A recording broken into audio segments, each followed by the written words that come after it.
Good afternoon, everyone. I'm Janice Bachman, and I'm the new board president of the OC Forum. It's my... Thank you. Thank you so much. It's my pleasure to welcome you to our very first event of the year. We're really excited about it.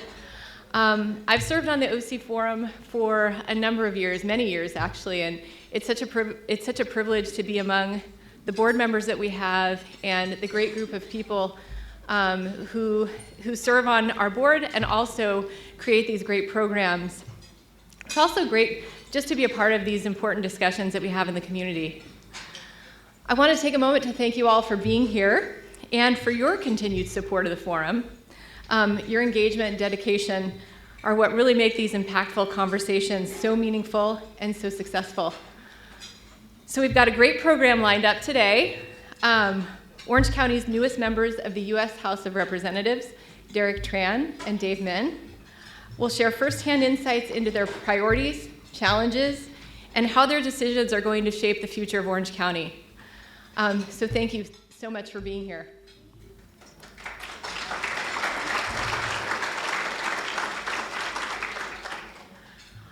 I'd also like to take a moment to recognize the incredible OC Forum Board of Directors who helped make this program a success. These dedicated individuals generously give their time, their expertise, so much of their time, effort. They're wonderful, wonderful people. I feel like it's such a privilege to be among them. So would all the board members, it's a favorite part of every program, all the board members, please stand up and be recognized. Thank you so much.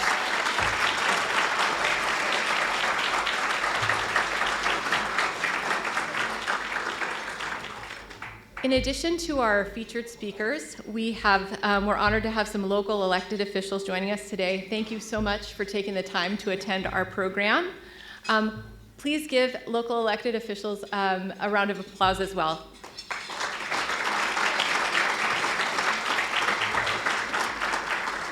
And as always, I want to give a special thank you to all the different partners who make these programs possible. So a special thank you to all of our ongoing OC Forum sponsors. We really appreciate your generosity in helping these programs to continue to go on. And I'd also like to give a special thank you to UCI and UCI Health. They're our title sponsors for the 5th consecutive year.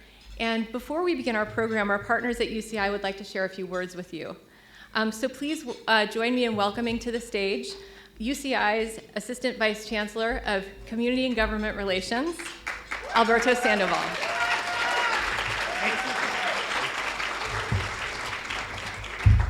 Hi, folks.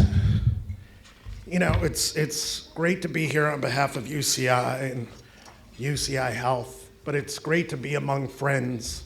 If I don't know you, I hope to know you someday soon, but it's so wonderful to be here. So it's an honor to be here with so many distinguished leaders who are shaping the future of our communities. On behalf of UC Irvine, thank you to the OC Forum and for all of you for your commitment to public service and civic engagement. At UCI, we believe a great research university doesn't just reside in a community. It's a partner in driving its progress. Right here in Orange County, we're not only educating the next generation of leaders, but also transforming lives through groundbreaking research and innovation. As a proud member of the University of California system, UC Irvine is a world-class research powerhouse, consistently ranked among the top 10 public universities in our nation.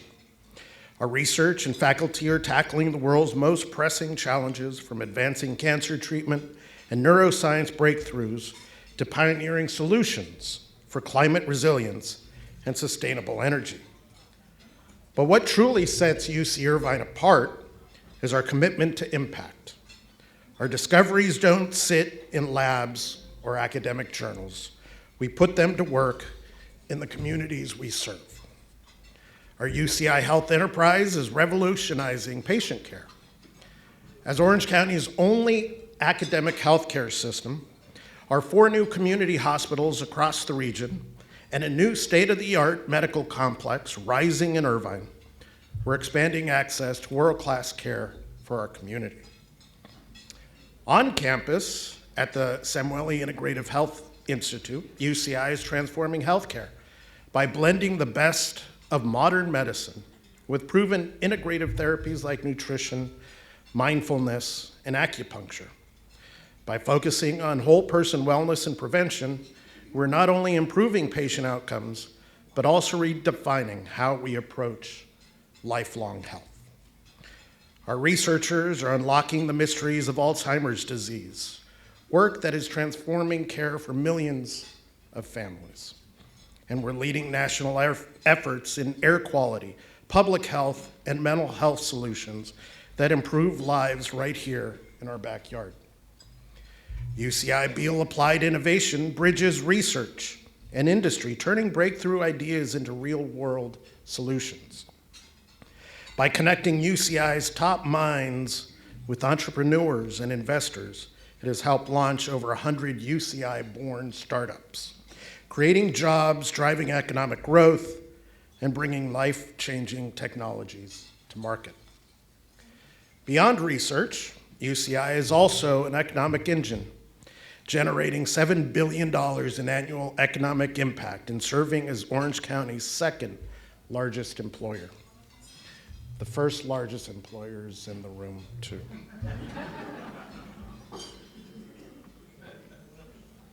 At UCI, we don't just imagine the future, we build it.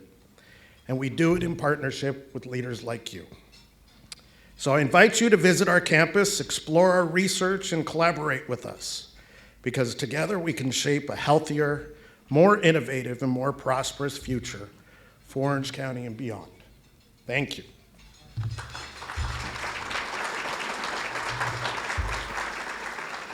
So now I get to introduce my friend, my dear friend, as it's a pleasure to introduce Chris Murray, who knows leadership from all angles, Capitol Hill, City Hall, and the boardroom.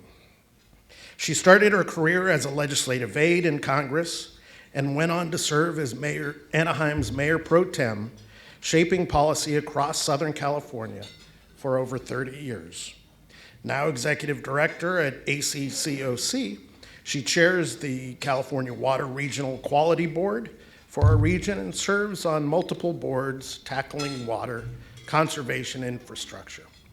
From navigating government corridors to solving regional challenges, Chris brings a wealth of experience and plenty of stories to today's program. So please help me welcome Chris Murray.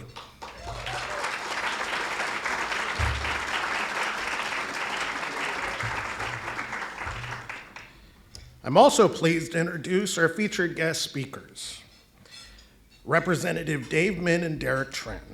Both gentlemen were elected to their first term in Congress this last November and were sworn in at the beginning of this year.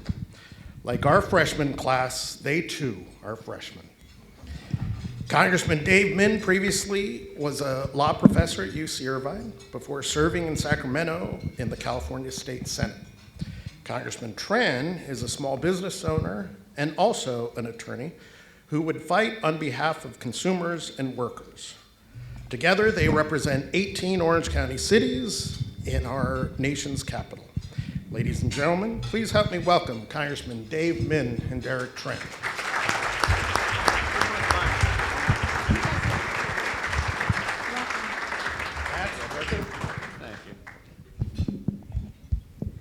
Thank you so much, Alberto, who's truly a genuine, and he's been in he and I started in Capitol Hill together more than 30 years ago, so we're both getting up there in age. But thank you, everyone. I appreciate you being here today for this incredible conversation with our newly elected members of Congress. We are excited to hear from them. I do want to share there are comment cards at everyone's table. We'll be collecting those at the end of the initial Q&A we're going to have up here. But I would also just like to underscore OC Forum is about solutions and education and information and bringing us together as a community.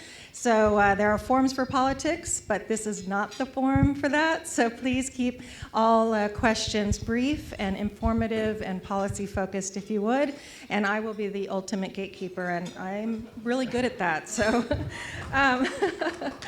With that, I would like to well, you've already been introduced, but I'd like to give both of our members of Congress an opportunity to introduce themselves and just share a little bit about your legislative priorities. Being freshmen, you must have a huge vision of what you want to accomplish, and yet you also are setting up offices and hiring staff and figuring out which office is yours and getting it furnished and all those fun things you do as freshmen. So, welcome. Yeah, thank you, Chris. You want me to start, Dave? All right. Hello, OC Forum. Thank you so much for this opportunity. My name is Derek Tran. Just want to quickly introduce myself. I know you heard a little bit about me in my bio. But I am the son of Vietnamese refugees. My parents came to this country after the fall of Saigon. And I grew up extremely poor. I was on our family was on a lot of government assistance programs. And I just grew up with this feeling of how do I give back to my country? So when I turned 18, I enlisted in the military without telling my parents, without telling my friends. That was not good. But that's where I actually fell in love with service. And when I put myself through law school, working full-time, taking night courses, at Glendale University College of Law, I passed the bar in the first go. I knew that my practice had to be focused on the people. So I did a lot of consumer rights cases. And naturally, when this opportunity came up to run for Congress, I took it. And I have the honor of representing the largest Vietnamese diaspora outside of Vietnam in California's 45th district.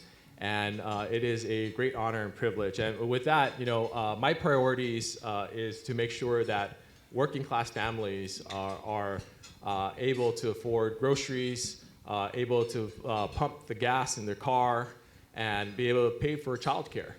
These are things that are lost, and these are the focus that the American people have told us that they want us to focus on in Congress, and that's what I intend to do these next couple years. Thanks, Derek. I appreciate that. Dave Min, representing the 47th Congressional District, and you're in it right now. The cities of Irvine, where I live, Newport Beach, Costa Mesa, Laguna Beach, Newport Beach, Huntington Beach, and Seal Beach. And so my story in a lot of ways is similar to Derek's. I think in a lot of ways is the American story. My parents were Korean immigrants. They came over here with nothing, and my brother's a Stanford-educated doctor today. I'm a Harvard-educated whatever I do.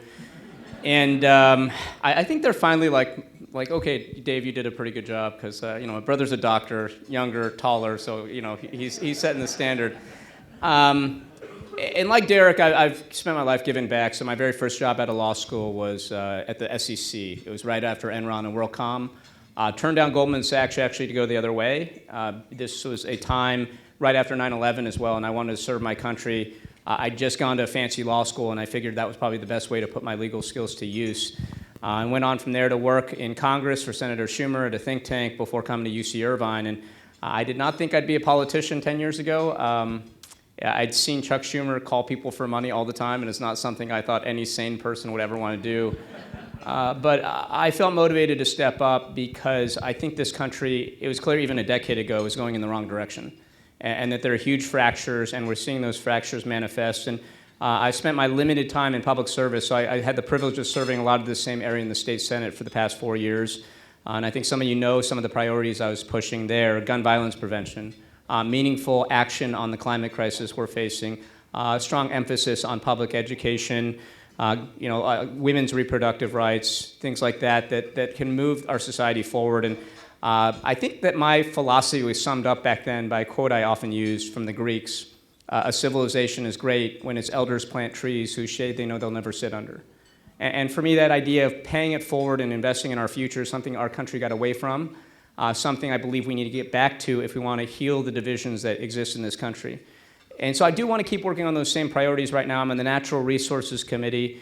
I want to do a lot of work on housing and climate, issues that affect our communities. But if we're addressing the elephant in the room right now, I think the most important thing that Derek and I can do is to stand up for the rule of law, for our democratic institutions, to try to fight to preserve what we have in this country. Because at the end of the day, USAID may get deleted. CFPB may get deleted. We can decide at some point in time if we want to restore those institutions, but we can probably never restore democracy. And right now what is happening is that Donald Trump and Elon Musk, and this is a nonpartisan issue and something that I think we need to get our Republicans behind more too, They are co-opting the powers of Congress, and we know this. We learned it in elementary school. I've got a 14, 12, and 9-year-old, and they've all learned this pretty recently. Congress has the exclusive authorities to legislate and appropriate, and we all know that. We learned it. And what is happening right now is that Elon Musk and Donald Trump are trying to claim those powers. And we can have a debate. If maybe we should get rid of USAID. Maybe we should have huge custom Medicaid. But those are discussions that need to happen in Congress, and that's the message we need to get out there right now, because otherwise we have an autocracy, a dictatorship, and so we have to fight to restore our democracy, to preserve our rule of law. And so I think those are the things you'll see me advancing the most over the next 2 years, with the hope that we can get back to talking about gun violence prevention and a strong economy for small businesses and housing and all the issues that are really, really important to our constituents. All right. Thank you both for that introduction. And just while we have a moment, he mentioned the committees, Congressman Min mentioned the committees he's serving on. Can you share with us your committee assignments as well? Yeah, thanks for the reminder, Chris. I got so lucky. I am sitting on Armed Services and also Small Business Committee with ranking member on oversight. So great honor to be able to be in that role, given that I have a small business background, ran my own law firm for over a decade. I have a small pharmacy with my wife in Anaheim. She's the smart one. She's the pharmacist. And I just look forward to serving my constituents. And I just want to highlight, I have a bill coming up, bipartisan, this coming week, that is going to likely pass, and it's going to enable small businesses access to the international market. So I'm very proud of that, and I look forward to continue serving. Thank you. And just would add, in addition to natural resources, I'm also serving on oversight and on the Joint Economic Committee of Congress. And once upon a time, I was a staffer on JEC, so a little bit of a homecoming for me.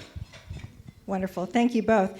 Well, both of you have mentioned the importance of bipartisanship and working across party lines in order to, again, serve the institutions of our democracy. So can you share with us, given the current political climate, things are a little challenging, but how do you plan to approach working across party lines and crossing the aisle to get work done on behalf of your constituents? That's a great question, and I was told by Mike Levin, just south of here, he goes out to the House gym and works out at 6:30 in the morning so that he can hang out with Republicans. I don't want to go out to the House gym that early, so I've had to figure out other ways, but I'm a believer in breaking bread, so we've reached out to a number of Republicans, and there were some opportunities for Derek and I and the other freshmen to get to know our Republican colleagues. We had a number of orientations with them, and got to know a lot of our colleagues, and some of them, I think it's probably unlikely we'll work on stuff together. There are more than a handful, I'd say, though, that we had good conversations.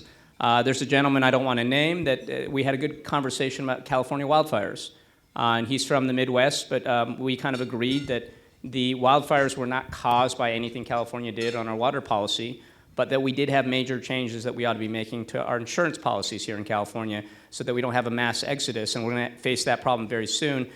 So he's the type of guy that I think we could work on insurance legislation together, trying to find those common bonds, trying to find ways that we can meet up with folks. So I joined the Cigar Caucus in part because I like an occasional cigar, much to the chagrin of my wife, but also because it's a good way to meet Republicans, because as you might imagine, that caucus is very dominated by the other side. So these are the types of things that I plan to do. And it's so imperative right now because, as I mentioned earlier, we need Republicans to step up. We all swear an oath to support and defend the Constitution of the United States.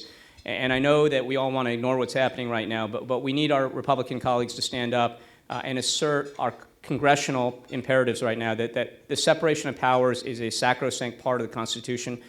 We need to encourage our our colleagues on the other side and not castigate them, but really encourage them to find that courage. It's a tough thing for them to do right now, but we need a lot of Republicans to step forward.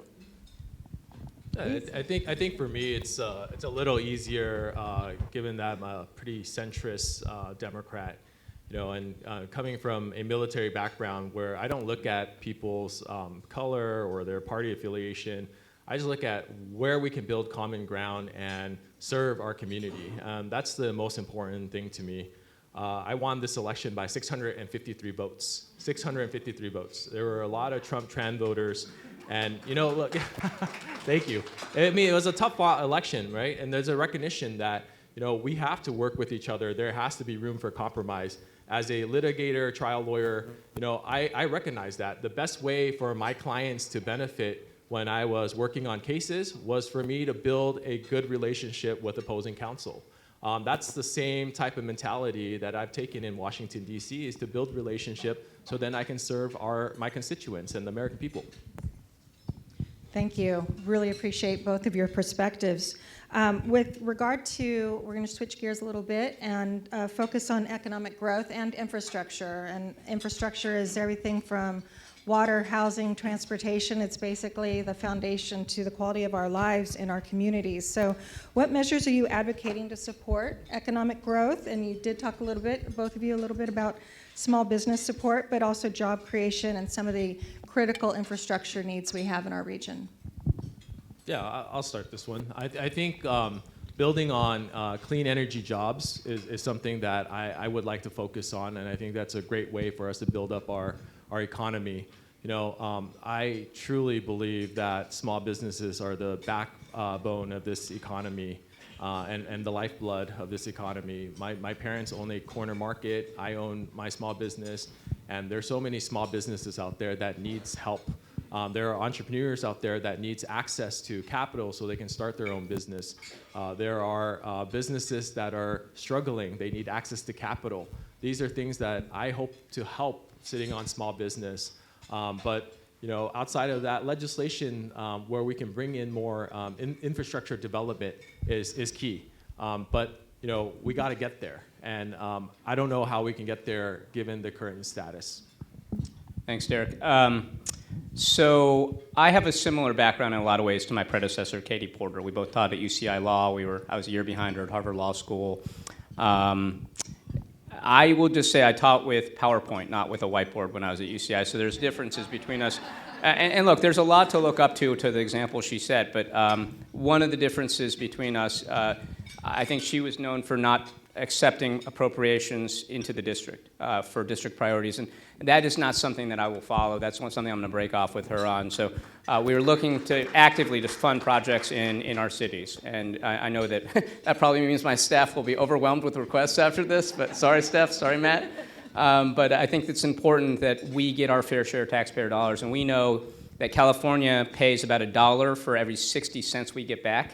And Orange County, of course, pays an even steeper burden. We ought to be getting more bang for the buck. And that was something I did in the state Senate. So some of you know some of the projects we were able to fund, whether it's at UC Irvine, whether it's the Newport Beach trash receptacle, a number of parks in places like Costa Mesa and Laguna Beach. And we're going to continue trying to prioritize some of those different aspects of things.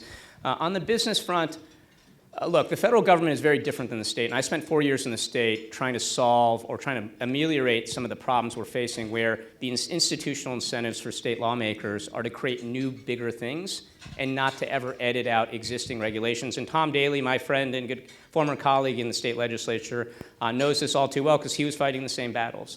How do we edit out so that small businesses are not over-layered with regulations? It's a chronic problem we hear about, and it is becoming a huge tax. The cost of compliance is becoming a huge tax, whether you own like a car wash or you're trying to operate a babysitting service or anything else. It's very difficult to do business in this state. At the federal level, the levers are obviously much bigger. Funding is a big part of what we do. We need to think about some of the regulatory frameworks in place. That being said, I do think there ought to be rules to the game. And so I don't like the idea of deleting the SEC and CFPB. I think those do benefit business. And I know right now in talking to a lot of businesses in Washington, D.C. and down here in the district, there's a lot of regulatory uncertainty. There's uncertainty about the business climate. And I'm very concerned about what's going to happen in 3 months and 6 months because you have huge inflationary pressures coming from the undocumented immigrant sweeps. And whatever you think of the politics of that, that is going to drive up our food prices. It's going to drive up home construction prices. A lot of our prices are going to shoot up. At the same time, we're taking a huge amount of demand off the table. Every federal employee out there right now is saying to themselves, I might lose my job. That means they're not buying the car they were saving up for. They're not doing the home improvement they were thinking about. In the aggregate, that's going to have a huge demand drop, including in Orange County, but across the nation, really.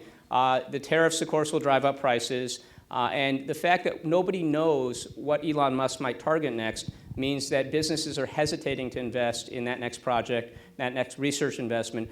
So these are going to be big, big drags that we face. So again, the 2-year outlook, I think, is very different than the long-term outlook. If Derek and I are reelected, I think there's a different game plan. And it gets to a lot of what Derek talked about. How do we make it easier for small businesses, which are a predominant part of our economy here in Orange County, to thrive and succeed? How do we reduce some of the regulatory barriers? How do we provide them capital? How do we revitalize the SBA, which I know is very moribund and needs a lot of innovation? How do we do all these things? And there's no simple answers. That's the honest truth, particularly when you're talking about a budget as large as the federal government. But that's where our relationship with you comes into play, because the more we're able to talk to you, and you feel free to talk to us, the more we're able to advocate for some of the discrete problems that might face, say, our nail salon industry or real estate developers, and understanding those issues and being able to advocate for them. That's our job, but your job is to help us become informed about them. Well, that is a perfect segue to my next question. I try, thank you. I'm like, we did not rehearse this, I promise. So my next question is in regards to community engagement and engaging the constituents and making sure residents and workers and business owners and everyone who lives, works, and visits our community feels some ownership. It's hard at the local level to engage residents who are busy raising lives and working full-time and or going to school and the myriad things that people do that keep their lives busy. So how do you plan to best reach out and engage the community? Yeah, what a great question. So I have my first town hall this coming Wednesday at 6 p.m. But more than that, I wanted to make sure that my office remains open to any constituents that wants to walk in, whether it's the DC office or the district office, which is not open yet, but it's going to be open in a couple weeks in Cypress. And the communication between the elected, the representative, and the constituent is so important. I'm there to represent them. I'm there to work for them. So without their knowledge of what their issues are, I can't perform for them. So I made it a priority for my office to ensure that we have an open door policy, and my staff is always available to respond to emails, and as am I when there is time. I find it very hard and challenging in DC because I'm constantly walking around and hoping people don't call me Dave Min. So. It does happen. A lot. Sometimes we get called Mark Decano as well. But just to be clear, he's the tall Vietnamese guy. I'm the short Korean guy. So our office, I echo what Derek says. Our district office is just across the street from Orange Coast College in Costa Mesa. You all should feel free to drop by. I'll say that one of the challenges of being in Congress is just that we're in D.C. so much. And that makes it hard to be as present as I'd like to be. Like I used to like to come down to city council meetings, much to the chagrin of some of my Huntington Beach colleagues at times. But I think it's important to be present to hear some of what's going on. But when we're in D.C. from Monday through Thursday most weeks, that makes it very difficult for us to be present, obviously. And that is what we rely on our district staff for. So I've been very blessed to have, when I was in the state Senate, I had very little turnover. I had one person leave to take a better job. And my district director at that time, Ash Alvandi, who many of you know, has moved on to take a job long overdue where he gets paid what he is worth, which is not something I could ever pay him as a state employee. But we have a great staff, and so Matt Kerner is my new district director. Matt, say hello. And Matt came with me from my state Senate office, as did a few others. And so they're the lifeblood of our outreach to you all. I'm going to try to be present. Please reach out with invitations to events, for meetings. We'd love to meet with you. As I think a lot of you know, I want to meet with you. I want to hear from you as much as we can. But the district staff is there. The Capitol staff is there to hear from you as well, because I can't, unfortunately, be everywhere, everything all at once, which was a great movie, by the way. But that is ultimately how we'll do it. And just know that we are trying as much as we can to have an open door policy so that we can see all of you, we can hear from all of you. That's really an important priority for me.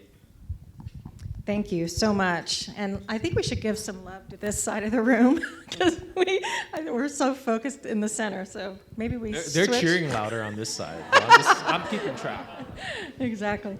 My next question pertains to public safety and healthcare. These are significant issues for many members of our community, and healthcare really encompasses kind of a vast array of issues, including homelessness and those on the margins, our senior population, our veterans, and a lot of that is resulting, the cost of living is resulting from the cost of housing. So there's so much that ties in and is ancillary to these two issues. But these are definitely top of line for our communities, and we wanted to get your thoughts on those. Yeah, so I spent a lot of time in the state Senate focused on housing and homelessness. I learned a lot, frankly. And one of the things I learned, and I always say this to people, because not everyone does know this, I think many of you know this, but the number one driver of homelessness in Orange County, it's not drugs, it's not crime, it's the cost of living. That first time when you can't pay the rent or the mortgage, you start couch surfing with friends, maybe you're sleeping in your car for a bit. At some point, your friends get tired of you staying over, you end up on the streets, and that's how it starts, and we know where that ends. And so early intervention is very, very important, thinking about early intervention with temporary housing, but also with more holistic approaches around, a lot of times people have mental health issues, those lead to substance abuse, finding a holistic model. And one of the things I've heard from a lot of our community health centers and nonprofits that deal with homelessness is that the one thing the federal government can do is make it easier to merge different piles of money between the federal, state, and county. We have a lot of anti-fraud measures in place, and they're appropriate, but we need to make it easier to merge, say, housing money with substance abuse funding, with mental health funding, because that holistic model is one that we know works particularly for the chronically homeless, the folks that are on the streets. When you see someone on the street, they've probably been homeless for years or months at least. It's a tragedy. That is something where if we intervene early and effectively, we can help address the problem. We also have to fix the problem of housing. And I know that people like their views, they like their lots, but at the end of the day, we have a crisis in California of lack of affordable housing, and we're seeing it acutely here in Orange County. The district I represent, I'm told that the average single-family home right now starts at about $1.8 million. And we're expecting people who come out of college to save up for that. I mean, it's going to take them 2 decades if they're making $150,000, $200,000. That's not sustainable. So we need to do more around housing production. We need to streamline some of the permitting. At the federal level, we need to up the funding. So I was actually in Washington, D.C. After the 2008 financial crisis. And there was a big debate at that time over the causes, and there were those claiming that affordable housing had caused the crisis. And I will tell you definitively that is not true, but the folks pushing that view won the debate. And as a result, we've seen a steady decline in investment in affordable housing programs from the federal government. That's not the only answer, but it's part of the answer that we need to do in Congress right now. And finally, on the public safety side, I think Derek and I are both acutely aware that public safety is a top concern for our constituents. And whether it's in the state Senate or in Congress, I sometimes take a lot of blowback from people in my community. I take blowback from my own wife, who called me out for my vote on Lake and Riley in front of my kids just last week. And my kids were asking me, why did you vote to do X, Y, Z? You're such a mean person, Daddy. And I explained to them, look, at the end of the day, I want to be empathetic, but we also need to have consequences for people who do bad things. And if you're in this country, for example, without documentation, and I know not everyone's going to agree with this, but you break the law in a meaningful way, that I think that we don't have to give you citizenship at that point. And not everyone agrees with that, but that's been my view, and I will just say I was consistent. I've been consistent for the last 7, 8 years in saying that. So there are no surprises when it comes to my views on law enforcement and public safety, and I'll continue to vote that way. Yeah. Please. And I agree with Dave's on everything he said. For me, the vote on Lake and Riley was a fairly easy one, given that it was, making sure that we hold people accountable. As an attorney, law and order is, what I took an oath to serve, and that's what I believe in. So, yes, stop fentanyl. I think we both voted on that bill just about a week and a half ago. I think there's a lot of issues that we got to look at that our community is focused on. And for me, each community and all the cities in my district are very different and unique. And I look forward to talking to all of them and learning about what their priorities are. And then just one brief comment on housing. I think homelessness and housing, yes, that is a problem. But also mental health. right? I do have an aunt that is homeless. She's homeless not because she doesn't have a place to live. She's homeless because she's refusing to take her meds. And it is a true issue and a pain for our family, but these services that we provide out there must include wraparound services, must include mental health providers, because if we're not looking at that, then we're not really looking at the true problem. Thank you both. Now we're going to move to questions, and I'm looking to the folks who are collecting those. Oh, great. He's going to take all the hard ones. Yeah. And I got to put the reading glasses back on because these are handwritten. Let's see, Dave. There are many nonprofits here today, and can I share? This is from Steve Churm. He's a longtime leader of this organization. Many nonprofits here today are here today. Can you reassure us that Congress is doing everything possible to protect our critical funding needed to serve our clients for our nonprofit organizations? Just to clarify, are you talking about existing funding or more funding going forward? Well, I would think all the above. All the above. So I think I am pessimistic on additional funding, just given the tenor of the debates right now. And so I think I'm spending all of my energy focused on trying to stop the cuts. And again, I would just emphasize the proposed cuts by DOGE and the federal funding freezes, the DEI freezes. And I'll just point out, one of the way that DEI and Green New Deal have been constructed is so broad that Meals on Wheels is being targeted. You probably read that. It's being targeted as a DEI institution. You know why? Because seniors are a protected class, and I'm not making this up. So you have to understand that when they're targeting DEI, they're not talking about the women's study professor at UCI or something. They're talking about programs that are mainstream programs. They're going to be hitting a lot of Medicaid. They're hitting a lot of, obviously, nonprofit grants. Similarly with the Green New Deal, they're hitting anything that came out of IRA, anything that might be deemed environmental, worried about the clean energy tax credits.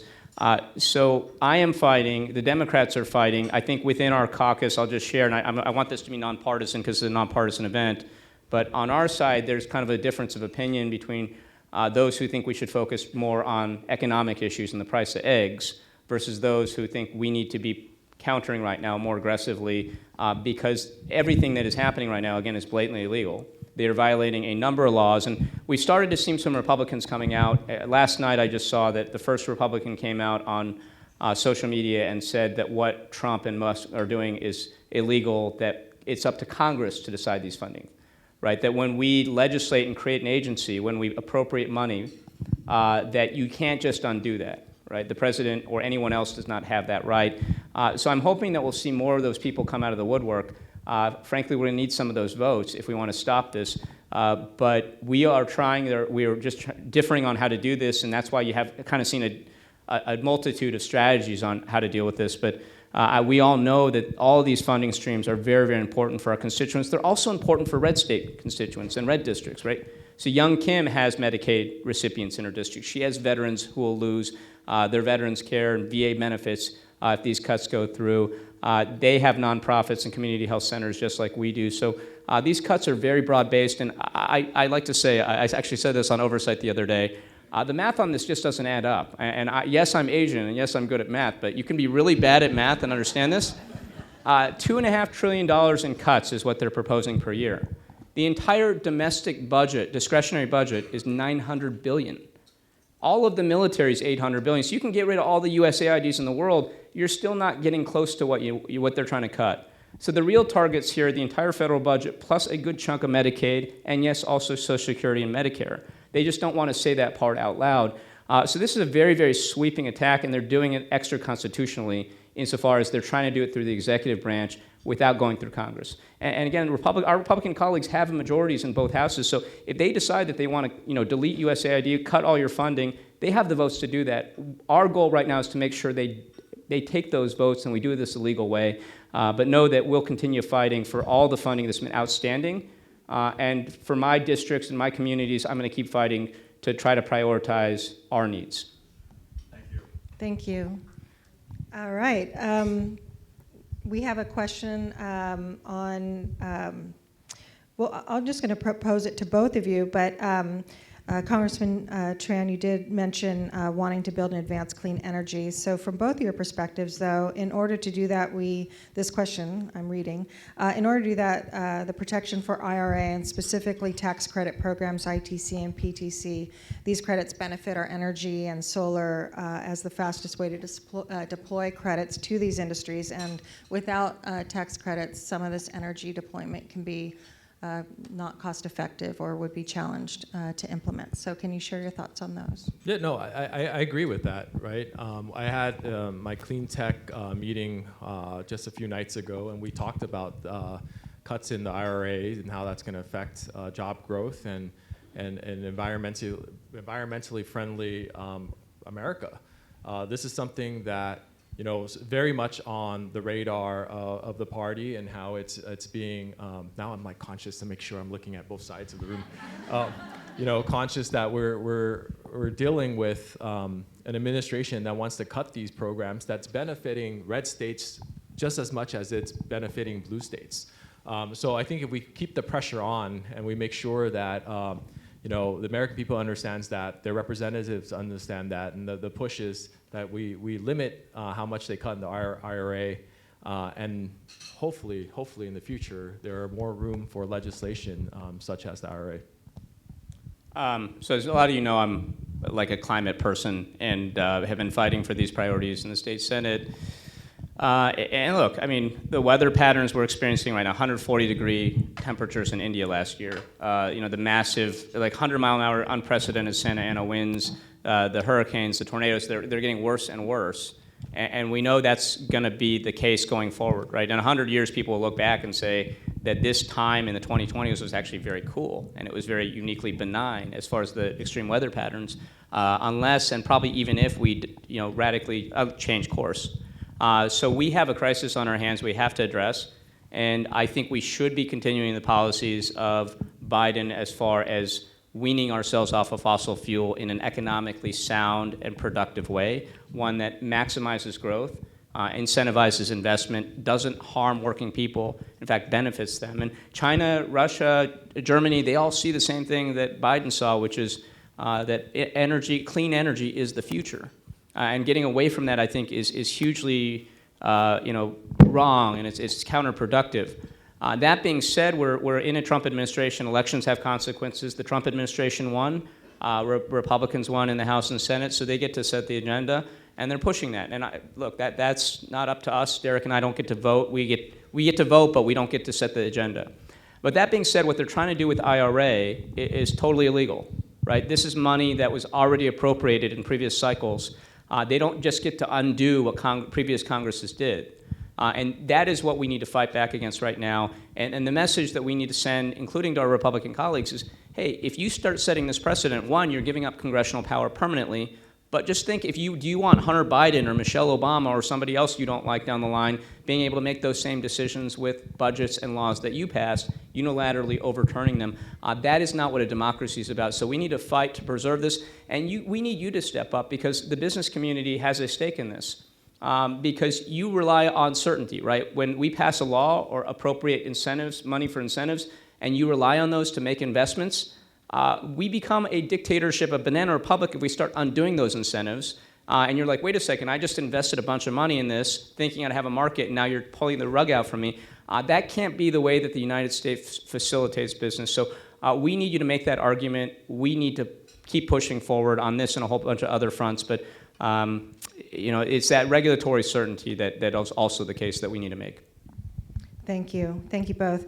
So now we have a question, and I guess it's probably a decent segue, but there's a question about your perspective on the tariffs that are being recommended by President Trump, and not just your perspective on the tariffs, but how we can help our industries be more competitive on a global stage. Yeah, I think it starts with the bills that I'm going to be sponsoring this week, is making sure businesses have access to the international market. I absolutely think the tariffs are, it's a great tool if we need to use it, but just a blanket tariff on things that are coming in from Canada or Mexico is going to impact our community in a big way. You think these tariffs are going to if you're listening to what they're saying, these tariffs not going to impact the community members, the constituents, the people. That's wrong. I mean, at the end of the day, when these cost measures are, taken by the corporation, they're going to pass on those costs to the consumers, right? This is almost like watching companies take advantage of the everyday consumer with greedflation. But instead of that, you have this policy from a federal level that's going to mandate these extra costs that they're just going to filter and pass on to everyday people, which I don't agree with. I think that's going to harm our economy in a big way. I agree with Derek. I mean, look, if tariffs go through, they will, of course, be inflationary. I'm not sure that we're going to see a bunch of tariffs go through. I mean, Trump seems to be right now playing this game of, like, I don't know, bait and switch. I'm going to give a tariff on you, but then I'm going to pull it back. And so we've seen that a couple times. We'll see. But I think this is creating a lot of uncertainty again in the business community, right? Because we have established institutions and pathways to levying trade penalties and things like that. And when you have somebody who says, no, I'm not going to play by the rules, I'm just going to apply tariffs whenever I want to whatever country pisses me off on Twitter, it creates a real problem. And we see this also with companies, right? Why are so many companies literally giving bribes to the Trump administration right now? Amazon, as you probably saw, gave a $40 million documentary deal to Melania Trump for a movie I guarantee you will not generate more than $40 million at the box office, right? Because they're scared of retribution, right? And that is the concern right now. And so I've heard a lot of companies talking about pulling out of the United States. They've talked, including companies that might invest in Orange County. We have obviously a vibrant climate, clean energy business industry here, healthcare, pharmaceuticals, life sciences. A lot of them are talking about maybe they need to relocate as a hedge some of their operations to Europe, to China. Like, what happens if we get in major trade wars? They might want to have a foothold in these other places. I think it's harming us. It's creating so much uncertainty among a lot of businesses out there because we don't, like, tomorrow, Trump could wake up and decide, hey, I'm going to launch tariffs against France and the EU. Maybe not even the EU, just France. And what does that mean for your business if you source certain things through there? And that's the concern that we need to address right now. It's not so much the tariffs in and of themselves. If they go through the process and they seem fair and predictable, that's something I think we can all get behind that benefits business. On the other hand, if it's just decided willy-nilly by one person, that creates so many problems for trade, for our economy, and the like. Thank you.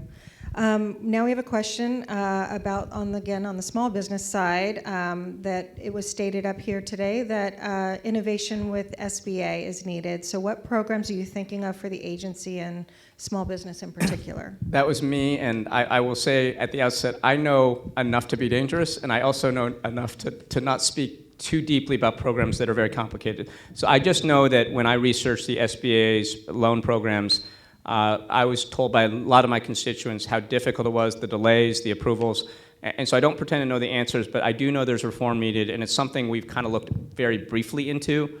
I can't tell you what the specifics are, but if you have ideas, I know we've heard some complaints from people in the district, so I don't know who asked the question, but feel free to reach out afterwards if you have any suggestions. Thank you. Okay, I'm going to combine two questions. One is that our youth and families who are experiencing homelessness, their experience and their challenges are vastly different from chronic homeless on our streets. And that also 37 million American children receive Medicaid, and how can you work with congressional colleagues to protect those resources? So I'll combine both of those. Well, I don't think there's an easy answer for this. I just rushed over here from a meeting with Cal Optima, and a third of my district is, on Cal Optima. So that gives you a general idea of, like, the folks that are out there that requires this type of help. And if we're not there to safeguard and protect these type of programs, then you're going to see a lot more hurt, a lot more pain, a lot more suffering in our community. And it was eye-opening to be briefed by the CEO over there and just listen and hearing about all of various programs that they provide and who needs help. So this is something that we want to make sure we continue to prioritize. With the fact that I own a pharmacy with my wife, and we see patients come in day in, day out, and they're having trouble making their co-pays on their prescriptions, and they share with us how expensive healthcare cost is. It's eye-opening. It's real life people who's hurting and can't make their bills. And it's something that I cannot let go of, given that I grew up on Medi-Cal. My parents were extremely poor as immigrants, and that's something that I will continue fighting for in Congress, and I hope, same thing for Representative Min. Aye. I would echo what Derek said, and when we have teen homelessness, youth homelessness, it's a horrible tragedy. And I've been out sometimes on the streets talking to homeless people, and you talk to 100 different homeless people, you get 100 different stories, and there's a lot of different pathways to being in that position. They're all tragic. I would say this on thinking about youth. The dilemma that I deal with, that I think about every day, that I think a lot of you think about, I've got kids that are 14, 12, and 9. Is that the reality is that within my lifetime, we have gone from a place where we thought that the sky was the limit, right? You go to college, you do whatever you want in this country. That was the American dream, right? That's what this country stood for. To a country that increasingly young people think does not have a future for them. You talk to young people today, they expect to do worse than their parents. A lot of them really feel like there's no opportunities in this country. And so they resort to stupid stuff. And of course, lots of kids do that. I mean, we all did stupid stuff as kids, but I think this generation in particular feels a hopelessness that we need to address. We need to restore that opportunity, that hope in this country, that idealism that is lacking. And of course, we also need to protect our kids in so many different ways, from fentanyl, from human trafficking, from all the harms that await our youth in so many different ways. And I'll just add one different thing, and this is maybe a little off topic, but if you look at the statistics, this top category of people youth that are homeless are LGBT, right? And it's for the obvious reasons. They're bullied, they feel out of place. And so it's tragic to me as someone who just wants good things for everybody, and wants a society where we can all be better off. To feel like the LGBT community right now is just such a political football, and there are people out there like openly bullying people because of their identities, because of who they love. And to me, and I know not everyone agrees with this, but whatever you think of the LGBT movement and LGBT rights, like the idea that these kids who are just really trying to fit in and find their own identity in this world are being made into political footballs in such an obvious way, it's creating more of a problem. It's creating more homeless kids, and it's just driving the problem worse. Thank you. We have 3 big policy questions, and I don't think we have the time left for all 3, and I definitely want to end on something that's a lighter, more fun note. So I'm going to list out all 3, and then I'll give you the fun one, okay, collectively? So you pick, would you vote to raise the debt limit? What is your stand on aid for and support for Ukraine? And last, where are you on modernizing capital gains and possibly raising limits for individuals and/or couples? Those are 3 biggies, so pick and choose. Derek's going to give it to me. I'm still thinking. So remind me of the 3 questions again. Ukraine, yes, Ukraine. And I think it was horrendous that our president said that Zelensky's a dictator. I mean, what is happening in that country is a human rights tragedy, and Ukraine was not the initiator of that. What was the first question again? Raising the debt limit. Where do you stand on that? Oh, so I've taken the view, and I'm hoping to convince colleagues like Derek, that unless we do something about Elon Musk and the view that the executive branch can rewrite our appropriations in law, we should not vote to anything, whether it's raise the debt limit, vote for a budget. Because at the end of the day, if we vote for a budget, if we vote for appropriations priorities, and Elon Musk gets to single-handedly rewrite that, I appropriate money for your prior United Way, for example, and Elon Musk says, no, I don't think United Way deserves that. I'm going to give that to a new contract for Starlink instead. We can't have this in this country, so I'm going to be a blanket no on all these things unless they create specific language that makes clear that what is happening right now is unacceptable and will not happen going forward. And what was your third question? The last one was, I know, these were biggies, I said so. Where are you on modernizing capital gains and possibly raising limits for couples and/or individuals? I'd have to take a look. I know people face a high tax burden here, so I don't know exactly. I will say on the Trump TCJA, I, again, would be a blanket no on that because that was an effective tax increase for most of the families I represent because of the elimination of the SALT deduction.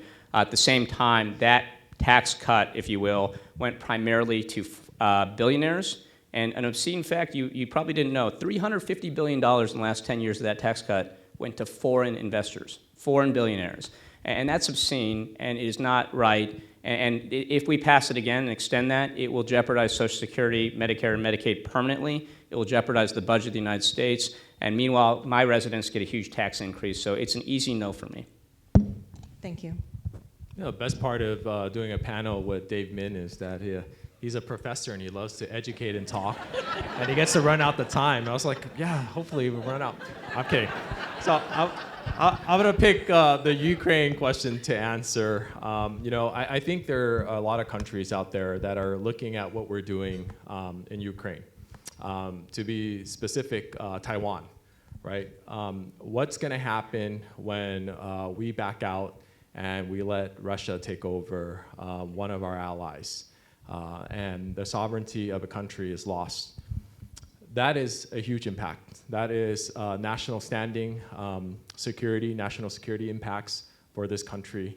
And I think that's something that I want to always get behind is to make sure I support funding for Ukraine.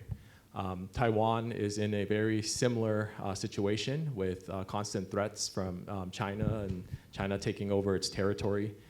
And by pulling out of funding for Taiwan, I think that's going to really hurt for Ukraine. I'm sorry. That's really going to hurt our standing in the world. Thank you. All right. Everyone ready for a fun final? All right. We're all very interested to know. I'm curious too. Your favorite Korean and/or Vietnamese restaurants?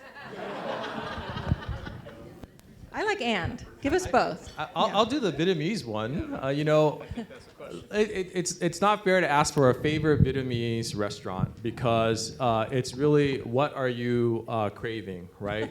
No. It's serious. So if you want bún bò Huế, there's a restaurant for that, right? That's like beef noodle soup, right? If you want pho, there's a restaurant for that. Pho 79 is one of my favorites, right? It's a great restaurant. Bún bò Huế, there's a couple, but New Bin always comes to mind for me. But I can go on and on because food is my passion. Told you this would be a fun one. Yeah. So I, until recently, didn't eat any red meat. So we don't really do Korean barbecue, which I know is probably what you're actually looking for.